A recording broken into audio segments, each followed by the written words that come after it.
today to introduce you to our superintendent, new to Carroll County this summer, like I was new here, Dr. Lockhart. He's going to tell you a little bit why you're here. Dr. Lockhart. Thank you. Good morning, everybody. We were supposed to have this program back in the middle of November, and I know how disappointed you all were, that especially seniors, that we had to have a snow day on that day in the middle of November. So here we are again.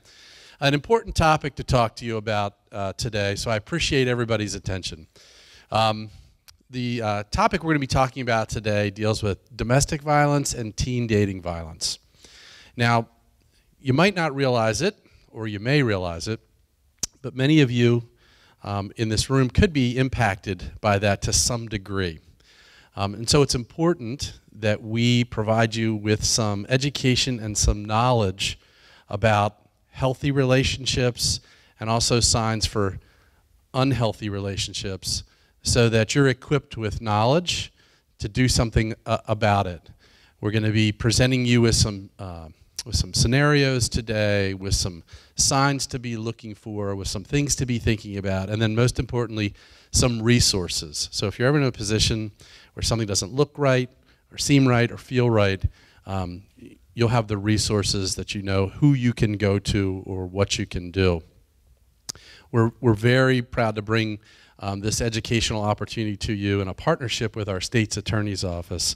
Mr. Brian DiLeonardo is our state's attorney. He's here with us today, and he'll be talking to you a little bit later, as well as several of his staff members also will be here, and they'll introduce themselves to you.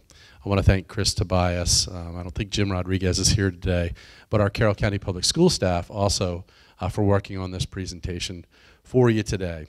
The name of the program is Students Offering Support. And again, it's about equipping you with knowledge so that if you're ever impacted by any of these situations, or you know somebody, one of your friends or one of your family members, that you're knowledgeable about what you can do to help yourself or to help others. All right, so with that, we're going to start with a skit. Foolproof is the name of our high school improvisational group, and they're going to be performing a skit for you here momentarily. While they're performing, I want you to be looking for, and I think many of these will be pretty obvious, but I want you to be looking for some of those red flags or signs of an unhealthy relationship. All right, thanks for your attention, and we'll introduce Foolproof. Thank you.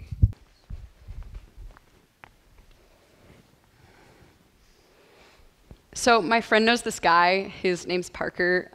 She's actually liked him for a while, and he finally asked her out. I'm really excited for. I mean, I can't wait to see what happens. Hey, did you hear about what happened in someone's second mod today, I think? What? It was like a fight? Yes, it was like a chem class. It was crazy. He just got up and started like punching. Wait, was it Jake? Excuse me, I think Hannah, can I talk to you for a second? Yeah, sure. Sorry. What's up? I just wanted to ask, are you busy Saturday, this weekend at all? I don't think so. Why? I just wanted to ask, like, maybe if you wanted to go on a date or something. Yeah, I'd like that. Okay, cool. I'll pick you up at Saturday at 8. Okay. Cool. Did that just happen? I think so. I'm not. Oh, don't make a big deal about it. I'll see you at class. Okay? See you. Things were going well. I mean, I was really happy for her and everything, but I noticed Parker was getting a little intense sometimes. It wasn't really a big deal. It's just strange. But Hannah's my best friend, so I trusted her.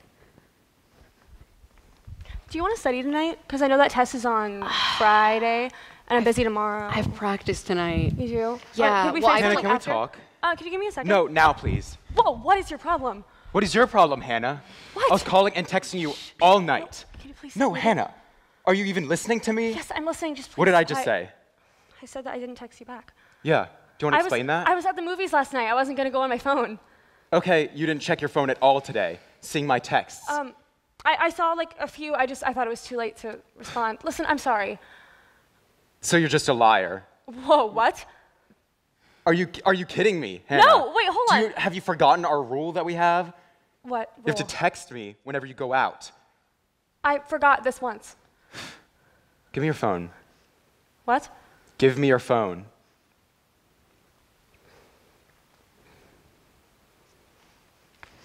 You know my password? Of course I do. Turning on your location. Don't do it again. Okay.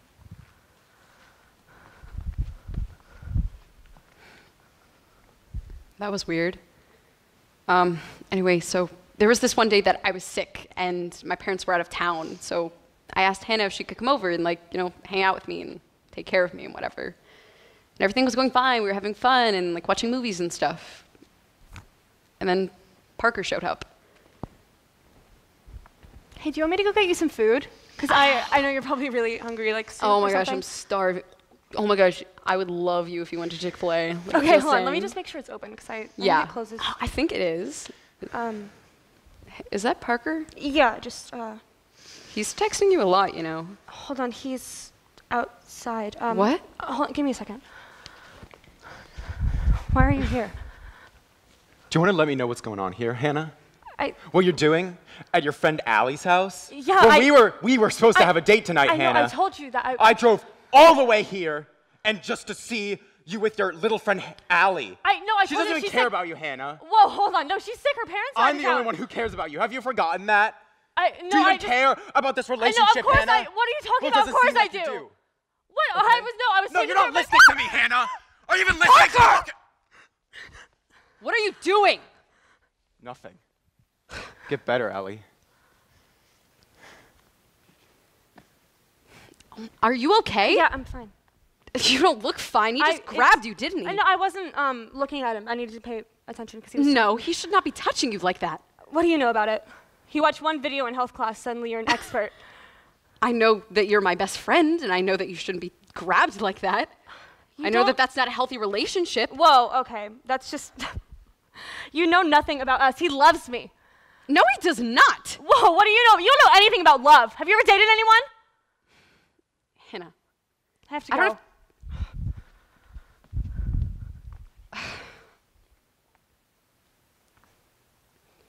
I don't know what to do. I want to help her. I don't want her to be in that relationship, but I don't really know how to help if she's not going to let me help her. What I do know is if I'm not helping her, I'm helping him.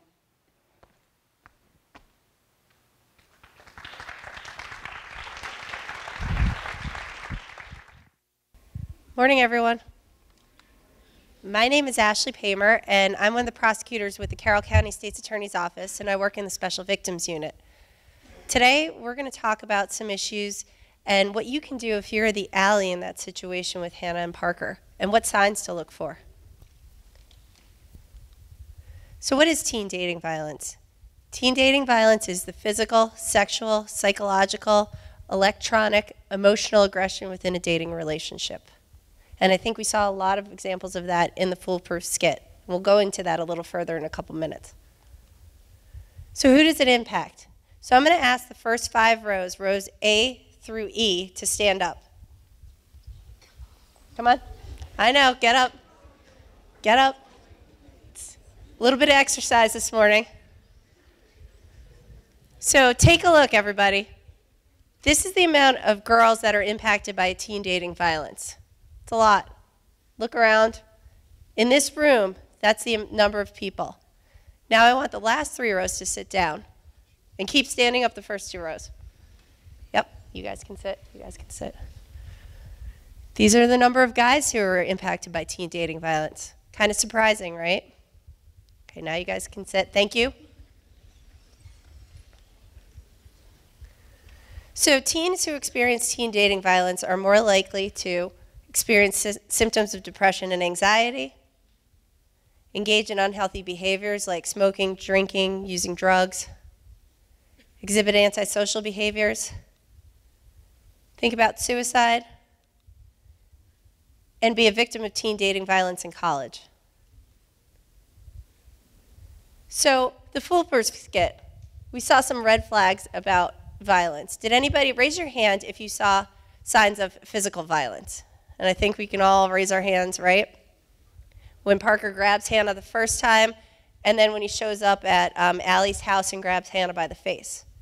Did anybody see any red flags of digital dating violence? Raise your hand if you saw that. Got a lot of people nodding. Can anybody give me an example of that? You all raised your hand back there. When you made her turn on the location on her phone and he knew the password on her phone? Was that what you were going to say? Stole your answer, sorry. How about emotional? Did anybody see emotional violence? Raise your hand if you saw emotional violence. A couple people. Can anybody give me an example? Yes. Wait, I couldn't hear you, sorry. He was getting aggressive and he called her a liar. How about when he showed up to Allie's house? That's a sign of stalking. That's a pretty scary sign of teen dating violence. He's telling her, nobody loves you but me. Those are all concerning signs of teen dating violence. When somebody tries to isolate you from your friends, that's not a sign of healthy relationship. So here are some examples. Physical abuse, emotional abuse, sexual abuse, digital abuse. And digital abuse is a really big deal right now. We've seen a lot of issues with people sexting, sending pictures, using pictures to say, listen, if you don't do this with me, I'm going to send your picture to everybody in the school. That's all a red flag in a teen dating relationship. So the next thing we're going to do is watch Jamie's story. And when you watch Jamie's story, it's a really emotional story. I want you guys to look at all the red flags that we just talked about, and think about what those red flags are. And right now we have new information about the relationship between a man and his estranged wife involved in a 12-hour standoff with deputies in Harford County today. Yeah, the husband died, and tonight the wife is still at shock trauma after being shot. And that's where 11 News reporter George Lettis is live with the late-breaking details. George? So that's the thing with being a family member and seeing someone you love in pain. Like, you feel guilt, but there's not necessarily anything you could have done differently to change it. I just feel like the judgment that I held for my sister was unkind and unnecessary. You know, she was struggling, my sister was struggling, and as her sister and as somebody who loves her more than anything, you know, it's not my place to judge her. I'm sure that I saw things on the news, but no, I mean, for the most part, domestic violence was not a part of my world. Notwithstanding down, a 28-year-old Jamie Campbell has been upgraded to serious condition. And while we still don't know who fired the shots, court documents reveal the marriage between the two was violent from beginning to end. I'm Devin Rothschild. I live in Sykesville, Maryland. I am a teacher in Montgomery County. I teach science, and I am a member of the Carroll County Public Schools Board of Education. I'm 2 years older than my sister Lindsay, and then I'm 5.5 years older than Jamie. No, I did not have any education growing up on domestic violence. Domestic violence wasn't really something that I ever thought about. And our family was certainly not perfect, but there was so much love in our family. Mostly it was my mom, my stepdad Mike, and my sisters Lindsay and Jamie. You know, we were a really close family, very supportive, very accepting of each other, always there for each other. So we got together regularly, my mom and my sister, my nephew, and my boys. We would see each other at least once a month.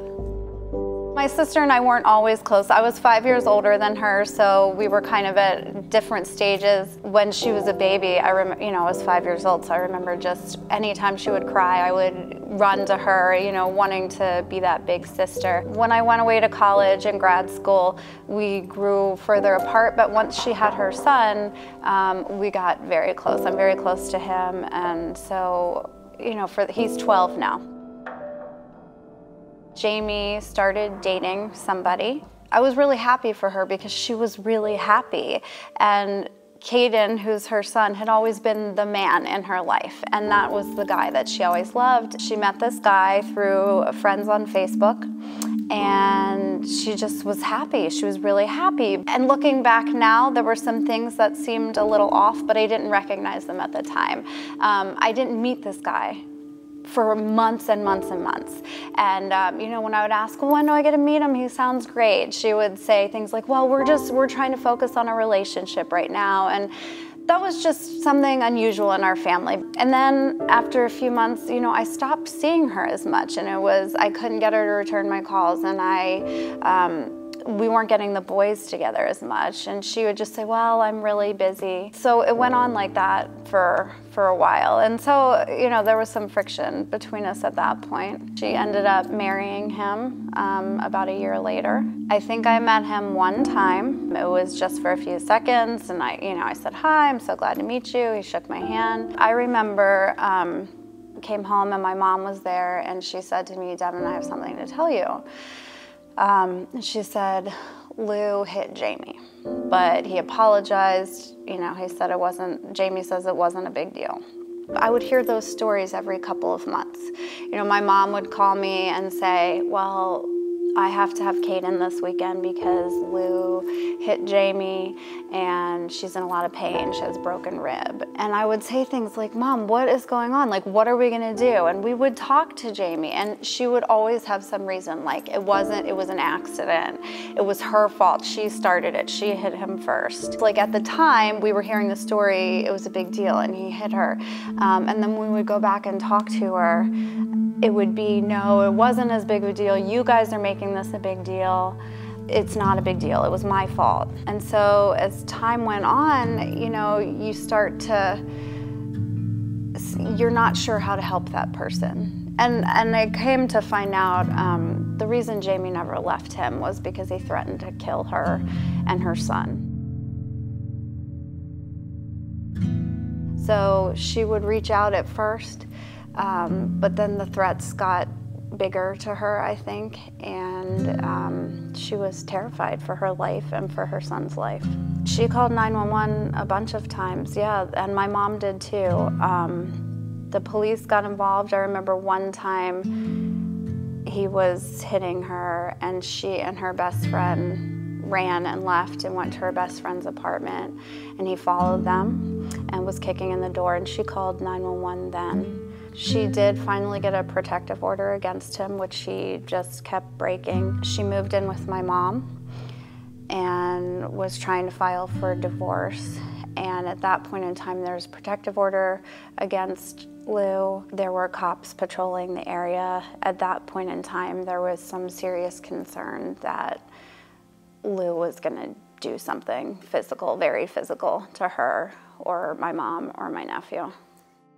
Court documents show it was a volatile and violent 2-year marriage between Luis Hernandez and Jamie Campbell. 1 year into it, she got a protective order against him. And 3 weeks before authorities say Hernandez allegedly held her hostage at gunpoint in an SUV Monday night into Tuesday, Campbell filed for divorce, citing his cruel and vicious conduct. Court records show Hernandez was repeatedly threatening, demeaning, and controlling. So controlling that the divorce decree shows he threatened to kill himself and members of Campbell's family. Threatened to hurt the family pets, and on one occasion sent her a video of him punching her dog in the ribcage, causing the dog to yelp. And divorce papers show Hernandez sent nude photos of her to one of her family members. Documents further show Hernandez repeatedly beat Campbell. On the night of May 19th, 2 years ago, I remember I was leaving a Board of Ed meeting, and my mom called and she said, he has her, he took her, he's going to kill her. Campbell's mother reports her missing. Police track Campbell's Chevy Traverse using the vehicle's OnStar system. The cops had found where they were. Jamie had been in a car accident the week before and had a rental car that had OnStar, and just luckily, the cops were able to turn that on and they were able to find my sister. To a dirt road off Cedar Lane in Bel Air. Campbell and her estranged husband were inside. He had her in the car. There were many, many police officers surrounding the car, and they were going through hostage negotiations for hours and hours all night long. Now, as deputies approached the car, the woman yelled to the deputies that the man had a gun. The suspect also warned the deputies away from the car. We found out that Lou had taken her, he had tricked her. He was able to do these things on his phone where he texted my sister, and it looked like it came from another number. And I can remember at one point, you know, you're going through this for so many hours.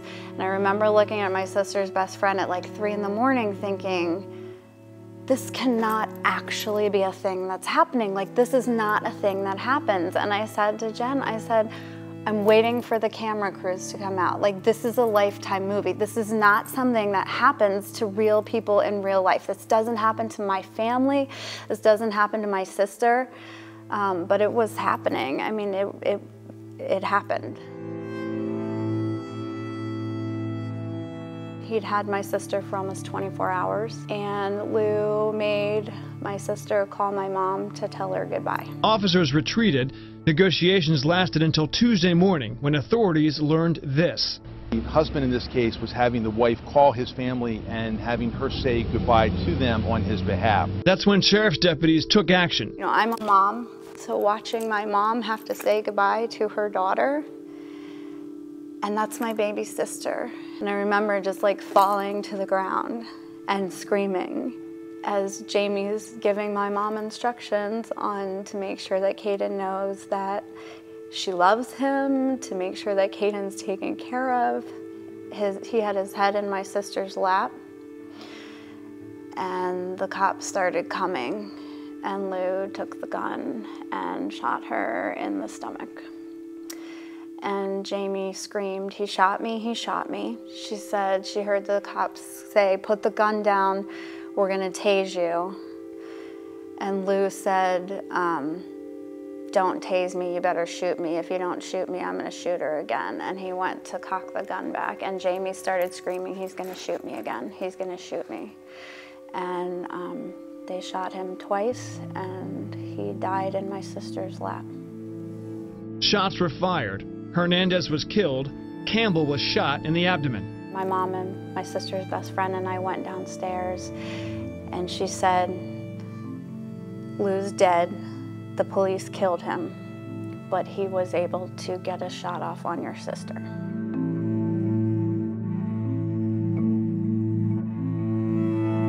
It was just like time stood still, like, that's my baby sister. That's my baby sister. And I said, "Is she dead? Is she dead?" And she said, "She's not dead."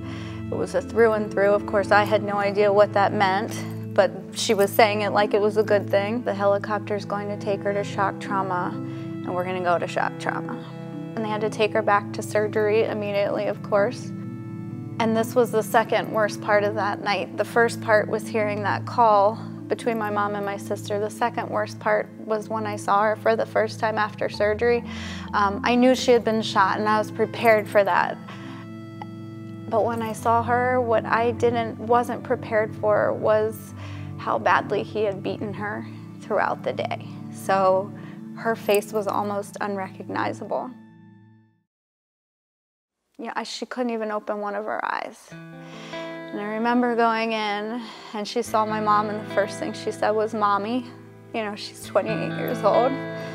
But she says, "Mommy," and she reaches out for my mom, and then she looked at me and said, "Sister." And she held my other hand. So that was the first time I saw her after the shooting. When I first saw my sister, I hated Lou. And I remember my mom saying, "I wish he would come back so I could hurt him." I mean, like, because there's nothing you can do. You can't do anything to take that pain away. And I struggled with that for a long time because I believe everybody is a good person. But how could something so evil happen to my sister? And so what I've come to now is that I just believe Lou was a really sick person who needed help.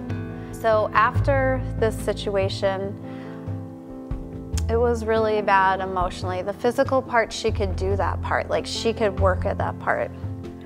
But the emotional part was really hard for her. She moved back into her house, and she called it the torture house. And she just had flashbacks all the time of everything that had happened to her while he was living there, while she was there. She had a lot of PTSD. And then eventually she, a year later, moved to Florida because she wanted a new beginning. She is doing much better. She's happy, she's got a house, my nephew seems happy, and she has really committed herself to helping other women in domestic violence situations. If I have a regret, it was that I was judgmental of my sister, and I hate to say that, but you just think to yourself, why doesn't she just leave? Why does she keep doing this? Why does she keep going back to him? And I think, if anything, it's given me perspective on understanding that I don't know what it's like to walk in other people's shoes. And Jamie might be the strongest person that I've ever known, but that doesn't mean domestic violence can't happen to her. So I think that, you know, it's opened my eyes to really understanding that domestic violence is something that can happen to anyone. It doesn't matter what type of family you're from, or if you have people that love you, or if you're strong, or it doesn't matter. Because sometimes you get into these situations, and I wish that I had been more supportive for her. So as a friend or family member, if you see red flags, don't dismiss them. They can't be explained away. And if you're picking up on them, there's something to that. So talk to that person, talk to other family members. If it's a friend, a younger friend, talk to their parents or your parents. But don't just let it be explained away.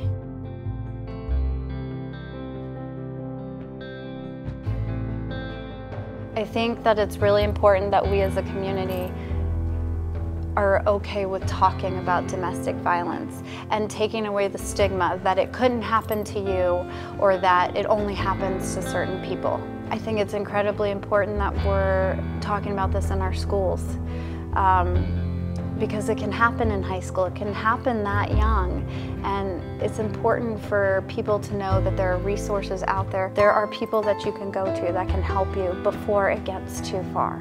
Jamie, when I asked Jamie if I could do this interview, she started crying and she said, please, please, please do that. They need to know.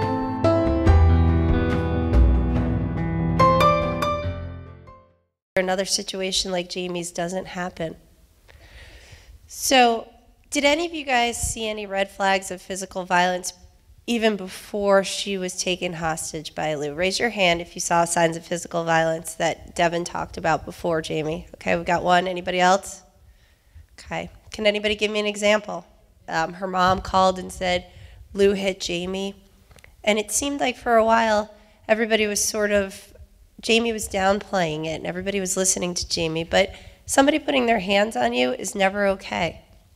How about emotional violence? Were there any red flags of emotional violence? Raise your hand if you saw that. Okay. Anybody else? Can anybody give me a sign, an example? Anybody? How about when he had the dog, when he injured the dog and made the dog yelp? That's pretty violent. There's also the fact that Jamie didn't introduce Lou to her family because Lou wanted to isolate Jamie from her family and friends. That's concerning. There were also issues of sexual violence, right? When Lou threatened to send nude pictures of Jamie to other people. Those are all red flags that you need to be on the lookout for if you see that in friends' relationships. So if it's so bad, why do they stay? There are conflicting emotions, peer pressure, distrust of adults in authority, reliance on the abuser. So what can you do to help if you see somebody in this situation? And I think Devin said it best. Don't judge. She felt she was too judgmental. Understand that leaving an abusive relationship is never an easy thing to do. Lead them to resources, and you're going to get some information regarding those resources in a couple of minutes. Tell your friends, here's what's out there. Here's who you can contact if you are in a relationship like this. So we've talked about some bad relationships. What are some signs of some healthy relationships? Anybody have an example of a healthy relationship, something that's involved in that? Fun? Is a healthy relationship fun? Yeah. Okay. Nonviolent conflict resolution, effective communication. You can do things with and separate from each other, and I think that's really important to note. Shared decision making, not just one person making the decisions all the time. Trust. And so now I'm going to introduce Rachel from Rape Crisis, and she's going to talk to you a little bit about consent.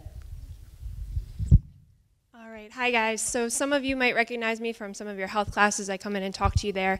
So I'm here today to talk to you about what consent is and what that looks like. So I've learned in talking to students that a lot of us understand what consent is, but we don't necessarily understand how to apply it or how to use it. So it's important to remember that consent is just communication, and it really boils down to one important word, and that word is yes. Okay? So this isn't just any yes that I'm talking about. This is a yes that's voluntary, meaning that you've made this decision yourself, nobody has pressured you or forced you.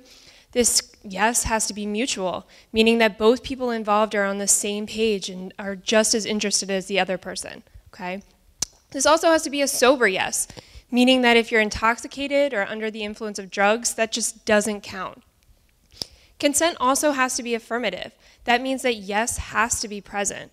Things like silence, flirting, body language, being in a relationship with someone, or doing that act a million times before, those are not consent, okay?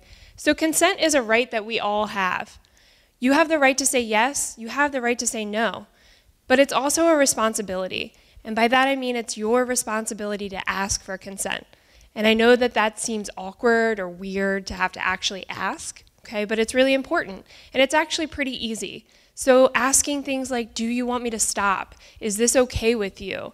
Are you comfortable? Those are all ways to start that conversation about consent, okay? So if you're still feeling uncomfortable about having the consent conversation, take a step back. Think about, why do I feel this way? Do I feel this way because I don't have enough trust with my partner, or is there something unhealthy about our relationship that's happening? So now I'm going to invite you to watch another story. We're going to watch a story about Maddie. So Maddie is a survivor of sexual violence. She actually experienced a really horrific rape in downtown Westminster. And she's going to talk a little bit about that and how she was able to find healing.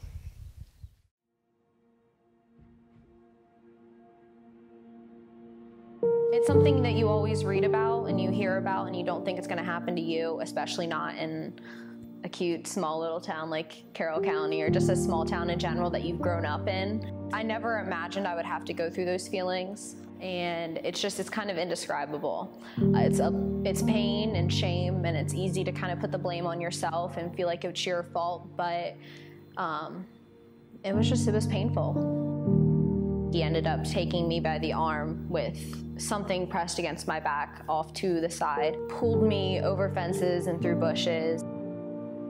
So he had kidnapped me and he started raping me in a backyard of somebody's house. I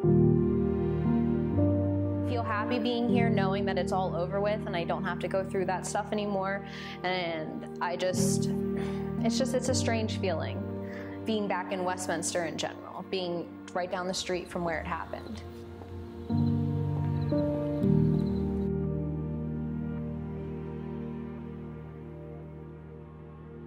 So I had a lot of one-on-one focused counseling, and then I also had group setting counseling with other people who had gone through the same thing as me.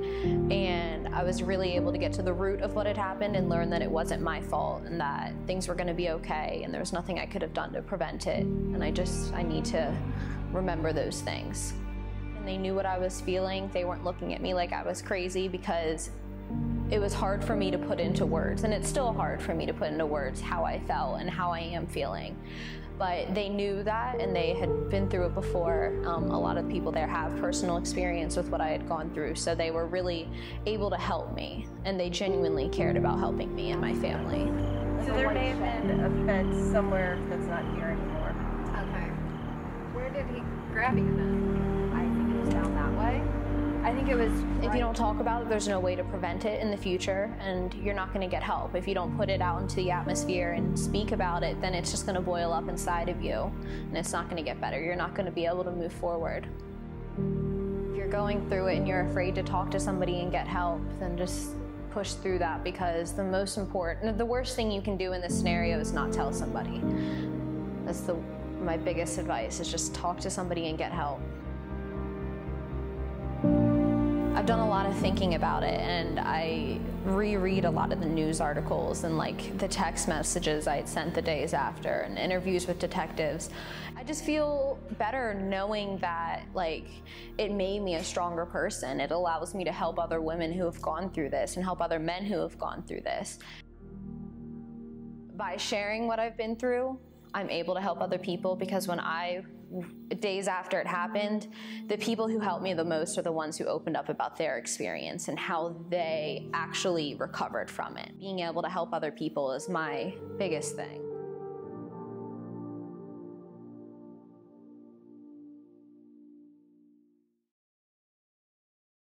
Happened right here in Carroll County in Westminster. And you could see that because Maddie received good, strong help and resources, she was able to come back and make this video where you saw she was with her mom and walked back through the exact area where this happened. And one of the most important messages that Maddie has for all of you is that it's okay to reach out for help. And one of the most important things you can do is to talk about stuff. So whether it's as you are students and we're sharing this information in hopes that it doesn't escalate to a point where Ashley or myself or someone in my unit is prosecuting somebody for stuff like this, because we unfortunately see it every day. So now we're going to talk about what resources are there in Carroll County. We have both Family and Children's Services and Rape Crisis. You met the person here with Rape Crisis. Family and Children's Services has a 24-hour hotline, and Rape Crisis has a 24-hour hotline. They also both have offices right in Westminster. So there are several different ways that you can reach out and ask for help, and keep in mind that you can be anonymous. You don't have to say who you are or report necessarily a specific situation, because you could just ask for help, whether it's that you yourself need help or you want to just describe what you might be seeing and get some help with how can I help my friend that's in that situation.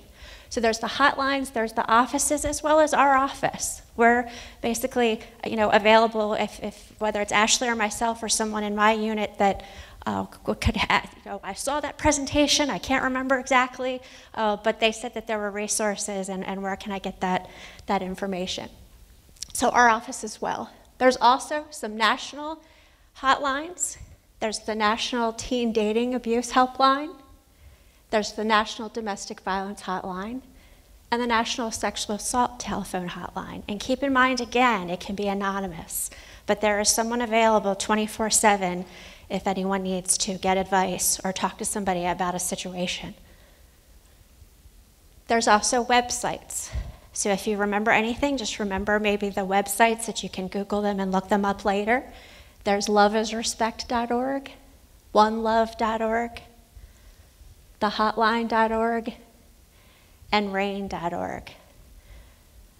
Now there's also a card that if you haven't received them, you will be receiving them, that our office has created. It basically looks like this. It can be folded in half as the size of a business card. It has all the resources that we've talked about here for the local Carroll County resources, the phone numbers and that information. And we created it in this shape in hopes that you can either tuck it behind your cell phone case and keep it, or if you don't want to keep the card itself, take a picture of it and have it stored in your phone.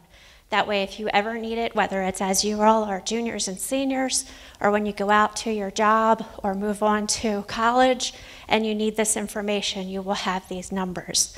So we appreciate your basically attention for this, and I will now introduce Brian DiLeonardo, the State's Attorney for Carroll County. Well, I want to thank all of you for paying attention as much as you have and been listening today.